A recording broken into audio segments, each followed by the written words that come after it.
are Guidehouse. We work side by side with our commercial and public sector clients to address their most important challenges by advancing strategic thinking and building trust in society. Guidehouse combines leading expertise to deliver world-class capabilities in management, technology, and risk consulting.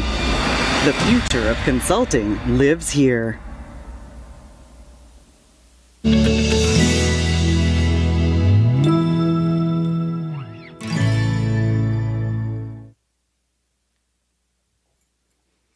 Hi everyone, welcome back to Track 4, Actionable Insights for the Enterprise. My name is Natasha Lauer, I head up marketing at SODA, and I have the honor of hosting possibly the coolest title of a presentation that we've seen at this year's CDOIQ, Preventing a Data Heist.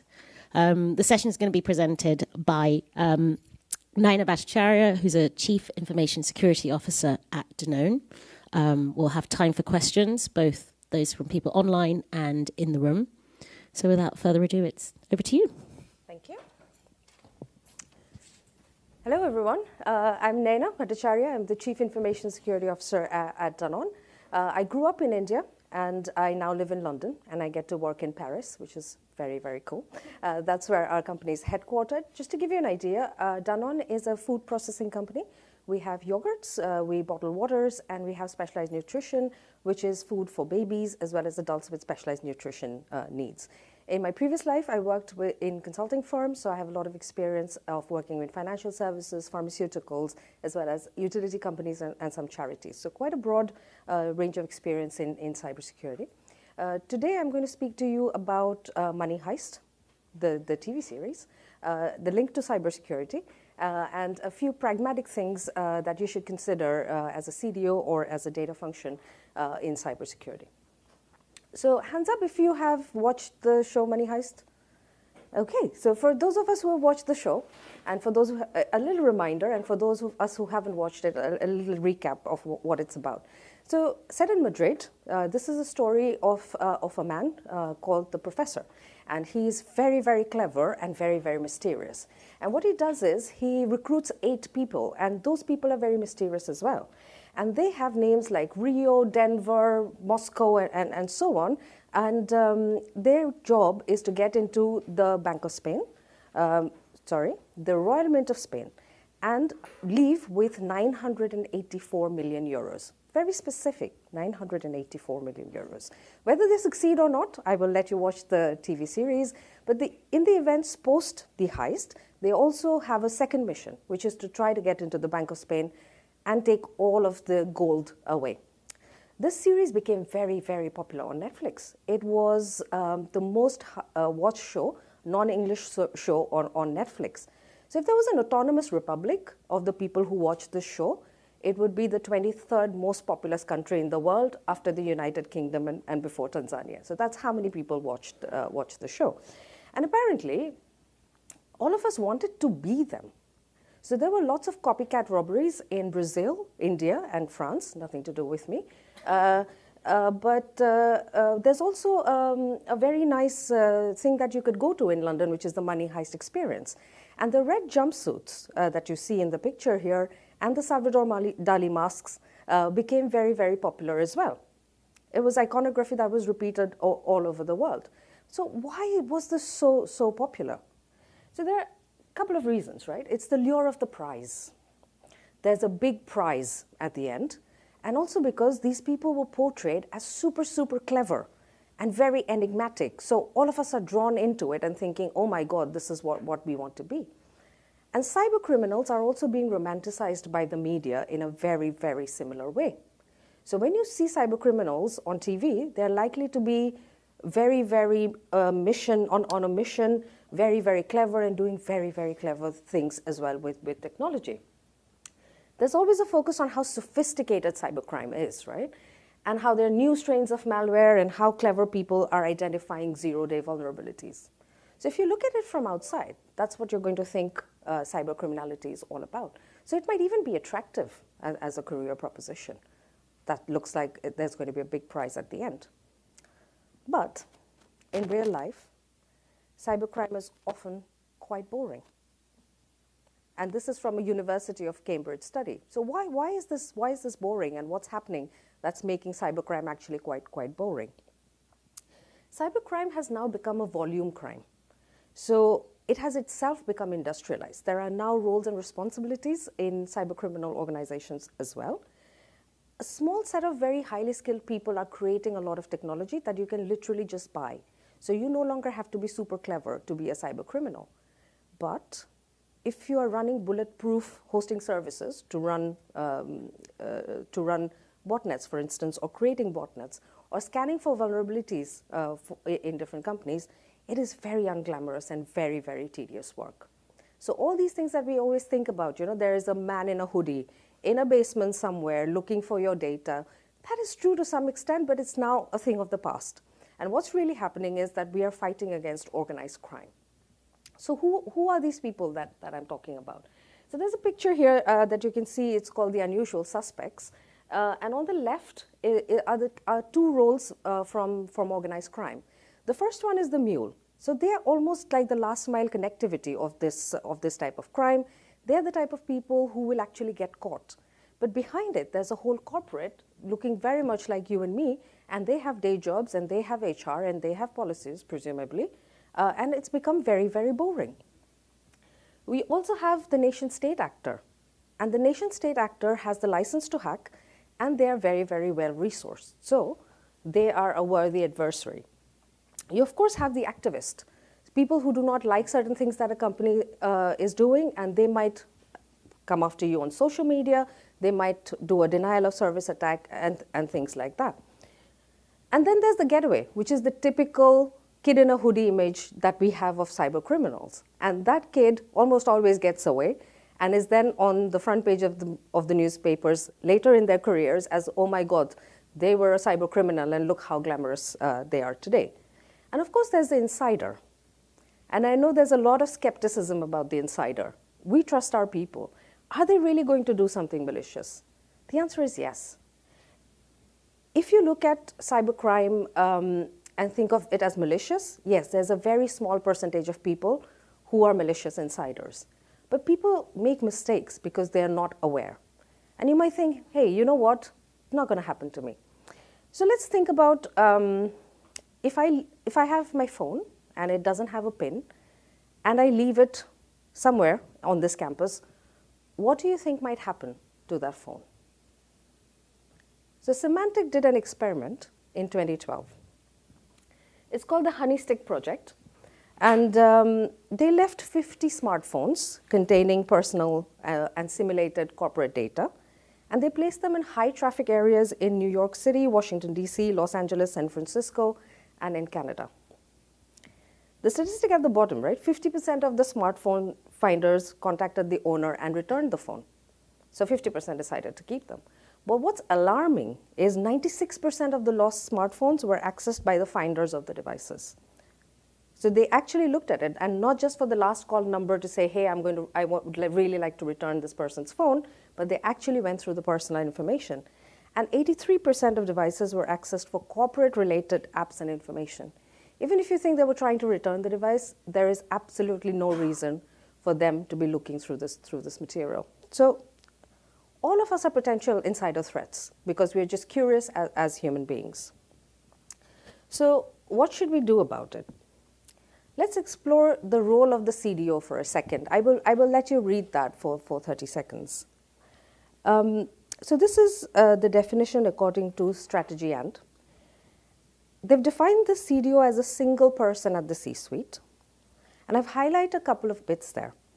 You have responsibility for the company's strategic approach to data. And the idea is to maximize the potential of data as a strategic asset throughout the organization. Seems sensible, right? Now let's look at another definition. According to Gartner, I'll let you read that one and let that sink in for a second.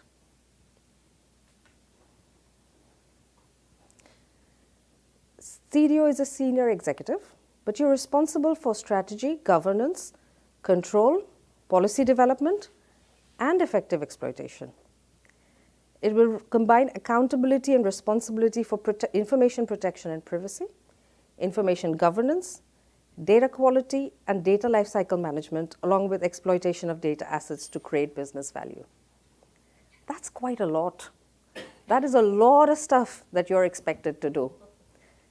Even though you may not know it, this is what is being expected of you by the industry and the organization. So it seems like you would need some help with doing some of these things. There's also the question of the value of data. We know that the advantage gained by companies who invest in data and data capability is now clear. So companies who are harvesting data well are very successful. Companies who are not able to do that are not as successful. Data-driven firms have higher stock market valuations, and they do better than peers. And this is something you already know. This is stuff that is day-to-day bread and butter for you. But getting to the estimate of economic value of data, that still remains a challenge. How do you say this data is worth £100,000 or $100,000? Or how do you look at the data and say, actually, you know what, that data is worth £1 million or $1 million? It's very difficult. These estimates of economic value of data are still created using contingent valuation, which is how much would other organizations be willing to pay for this data? And this is a very, very complicated concept. And organizations that steward the data and do all the collecting and do all the using and sharing actually have to bear the costs of all of this. So that's the other thing you have to think about. Yes, there's a value, but there's also the cost of actually collecting all of this data and harvesting all of this data. So what is that delta actually? What is actually really the value of the data? So that's a very, very important question. And this is where the CDO, the Chief Data Officer, and the Chief Information Security Officer can be best friends. Because I'm interested as a Chief Information Security Officer in the value of data as well. Why am I interested in the value of data? I'm going to talk through this using a framework, and it's interestingly called the NIST framework, which is the National Institute of Standards and Technology, if I'm not saying it wrong. So the framework is quite simple. It's a framework we use to manage cybersecurity. And the first step in that is identify. What would you identify? You would identify what is most critical for you in the organization. And I'll talk a bit more about that in a second. Then you need to protect what is most important. And that's where the CDO and the CISO should be best friends, because it's in both our interests to identify what is the most valuable data. Then we come to detect. So if there are problems happening on your infrastructure, if someone's trying to steal your data, will you be able to detect it? Now, as a CISO, I'm probably not interested in detecting problems across all of the data, but the most valuable data that we have in the organization. And finally, we need to respond and recover. So you would think that, okay, most of this looks like the responsibility of the CISO. What do I have to do as the CDO around that? So let's have a think about this. Identify. I'm using a framework from Deloitte, and what it says is the step one for determining the value of data, and this is for the Chief Data Officer rather than the Chief Information Security Officer, is to identify and inventory the current data assets. The step two is to identify the data attributes. I've been hearing throughout this conference that that's a massive challenge. Identify the current use cases for that data, determine the value of the data, and then find further use cases. So that's kind of your world in data. And in my world, as the Chief Information Security Officer, I want to know what data do we care about the most? Where is it? Is it on applications? Did we think of the supply chain? Is this data being sent out to my third parties without any kind of controls? How do we classify the data, and how do we govern the data? And what rules do we need to set for handling of the data? Now, if I simplify this, as a Chief Data Officer, you're on a quest, and you want to do amazing things with data. And we are on this journey together, and everything is hunky-dory, and suddenly a monster appears, right?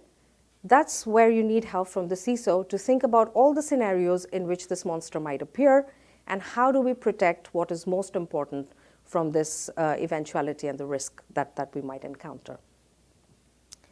Then we need to think about protection. In protection, we need to think about what are the risks, what rules do we need, and how can we automate some of these risks. This is the CIA triad. It's very basic in cybersecurity. It's about confidentiality. Which data would you be most worried about if you were to lose the confidentiality of that data?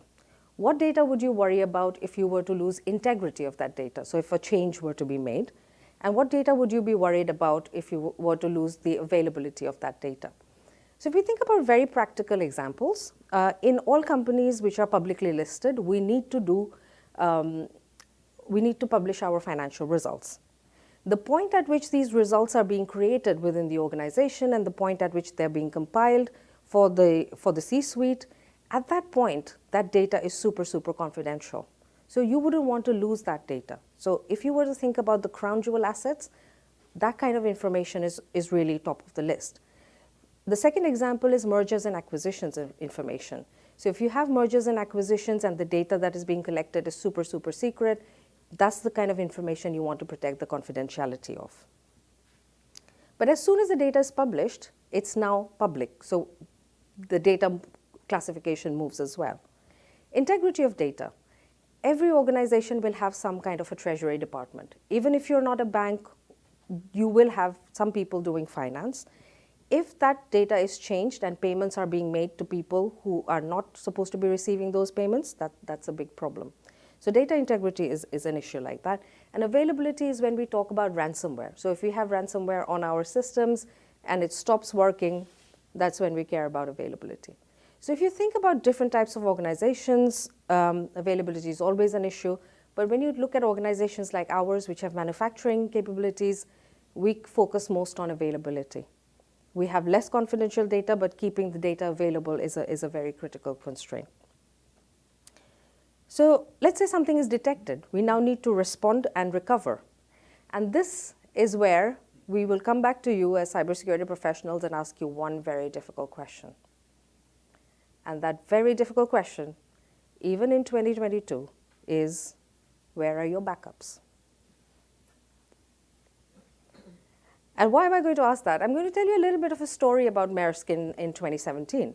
So Maersk is a shipping company. They get things from place to place. If you were moving countries, say from France to the UK, you would want to ship all your stuff to the UK, and it would probably be someone like Maersk taking your shipping container from one place to the other. Nobody realized how important they were till they had a ransomware attack in 2017, and we were completely unable to figure out where everything was.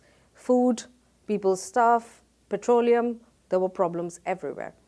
They were hit by a ransomware in 2017 and discovered that even their backups had been encrypted. And their desperate administrators, it's from Wired magazine, you should read that article, they were looking everywhere for a backup. And the only backup they found was in Ghana. And this was only because it had been knocked offline due to a power outage earlier before the incident had taken place. So Ghana is the only place with the backup. The headquarters is in the UK. And so what do they think? Okay, let's try and get that data back up to the UK. Guess what? The internet was so slow that that data could not be moved from Ghana to the UK in that way. And what actually had to be done was they had to fly their people from the UK to Ghana on a chartered flight to actually get that back. You do not want to be in that situation if there is a problem in your organization. So make sure that backups is another thing that you really, really pay attention to. So data in cybersecurity, and I did promise I will not take the 1 hour, and actually I'm about to finish. So data in cybersecurity, the future. So what is the future of cybersecurity? Where do I struggle and I see the potential for data? One of the things that we really struggle with is understanding if I'm making an investment in cybersecurity, what is the risk reduction that I'm getting from that investment? And we do not have enough data and we do not have enough knowledge to actually make that connection. So what we're still doing is we're using the NIST framework that I was showing you earlier and saying this is how we will structure it. Let's then measure it using a CMMI model, which is just a scale of 1 to 5. And we say, you know what, we think roughly we are at a maturity of 3, which doesn't mean anything to anybody.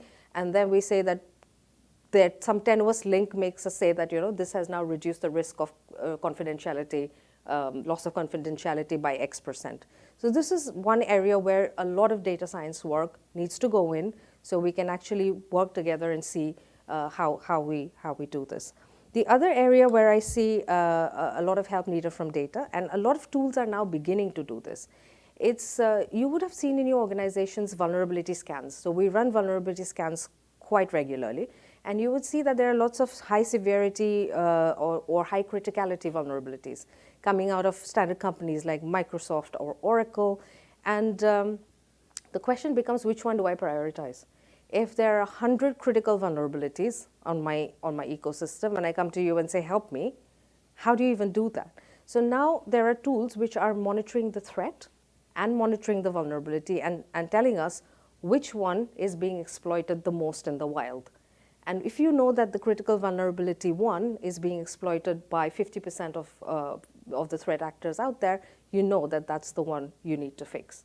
So the possibilities of data science for cybersecurity are immense.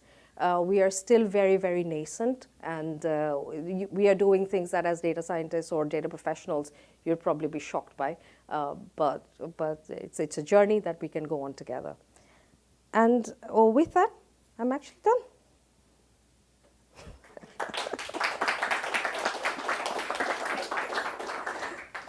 Thank you, Naina. Does anyone have a question? I can bring the microphone over. Thank you. It was very good, by the way. Thank you. Yeah, thank you for sharing your expertise and also the good analogies and the stories. And now I have a Netflix show to watch. So I have a question about privacy and where you see data privacy fit in with data protection. Like, I think of data protection obviously as falling under the CISO.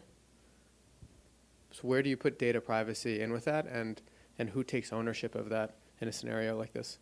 Mm-hmm. Thank you very much. We have the regulator in the room. The Information Commissioner's Office is attending. So this is my personal view. It is not the view of the industry. So the way I view it is let's say we start with data classification. And that's a very, very hard topic to begin with, right?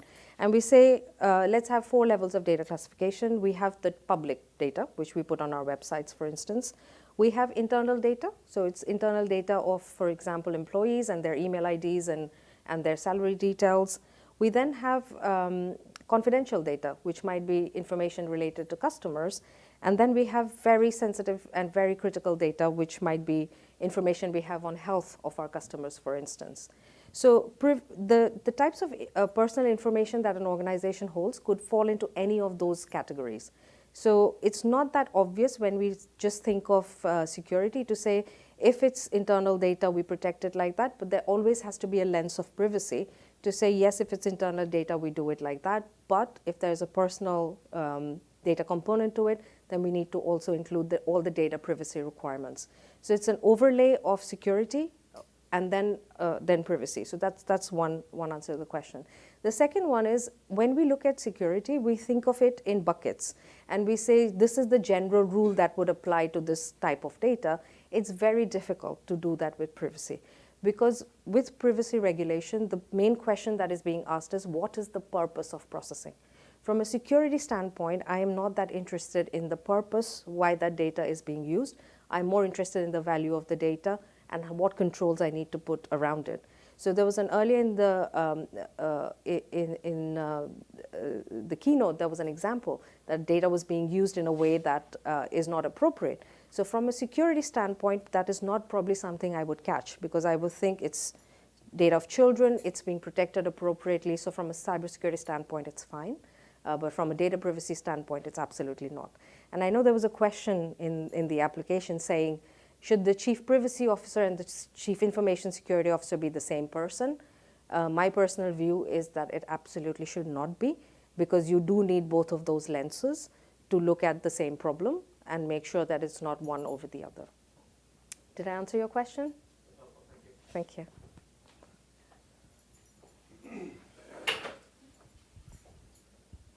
Thank you. Great talk. So in the previous talk right before this, actually, Marco from EY was talking about RBAC and ABAC controls, like access management.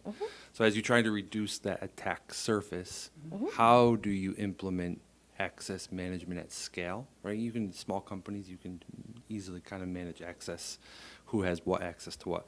But when you combine RBAC and ABAC, How do you do that at scale, and how do you view that as kind of reducing that attack surface? Because everyone, the insider, if you're unusual suspects, right?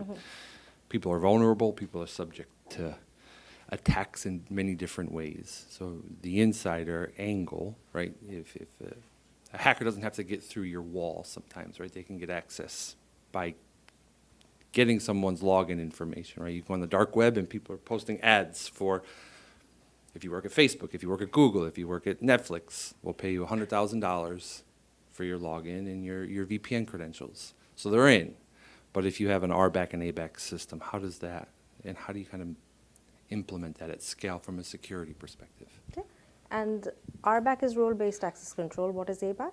Attribute-based. So if you go into a database, you have email is an attribute.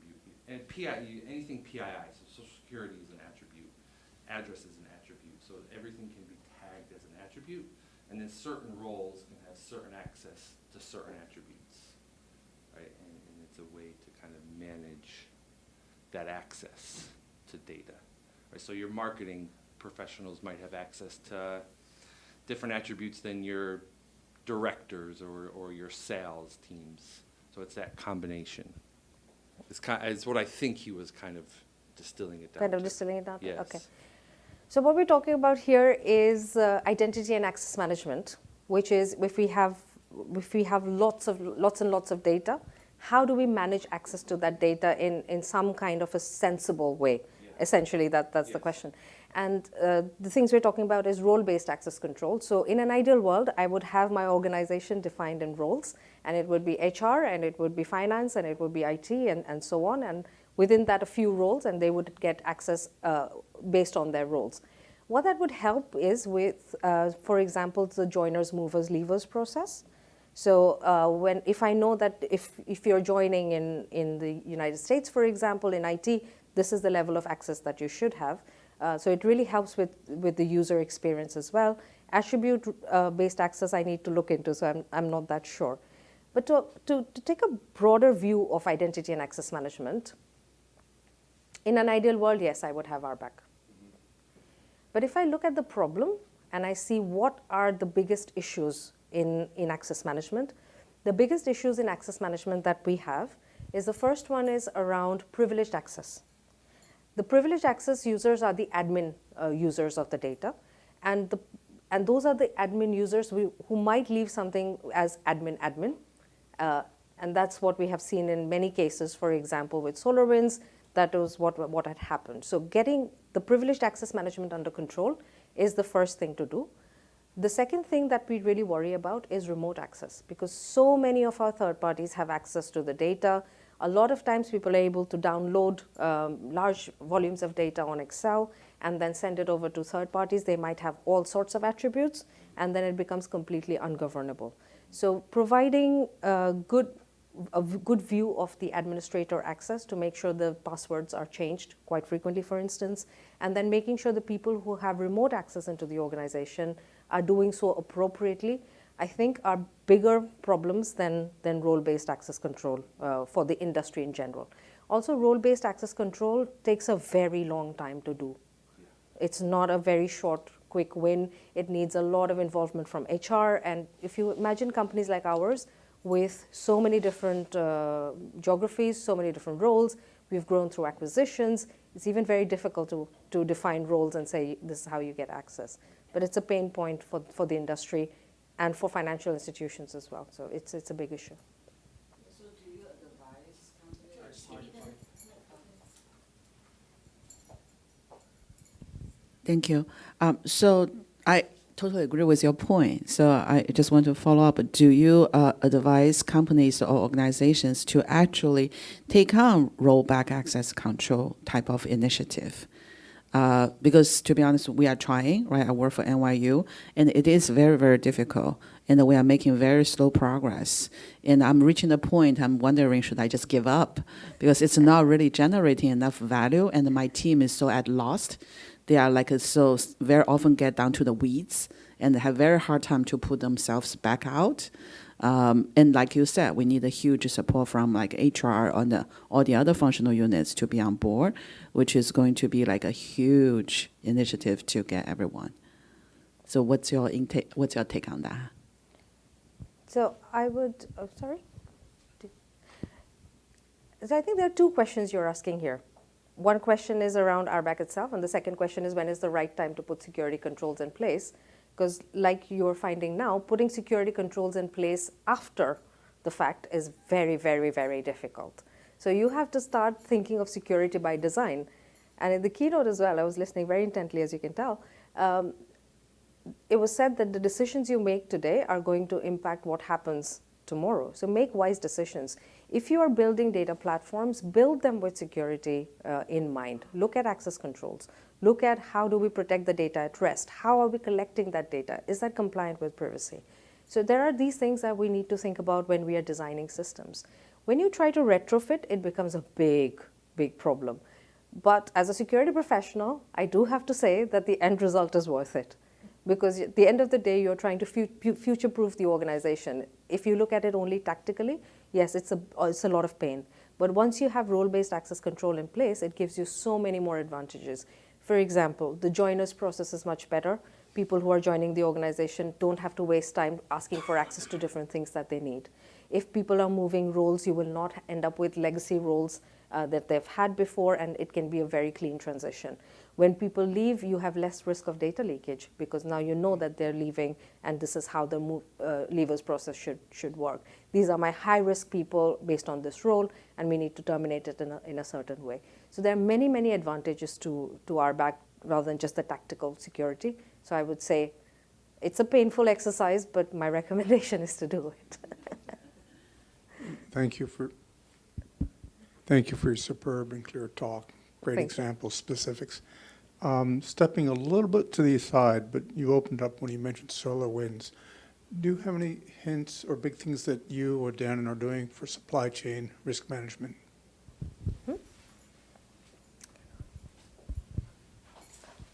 So I started thinking about supply chain risk management in 2009 when I was working in consulting with one of the card companies. So I've been thinking about this topic for a while. In 2009, the approach that we were taking was we said, let's find all our third parties. Now that by itself was a massive exercise because you can imagine there are thousands and thousands of third parties. And then we said, once we've identified these third parties, let's see what data do they access. And again, we needed the data classification.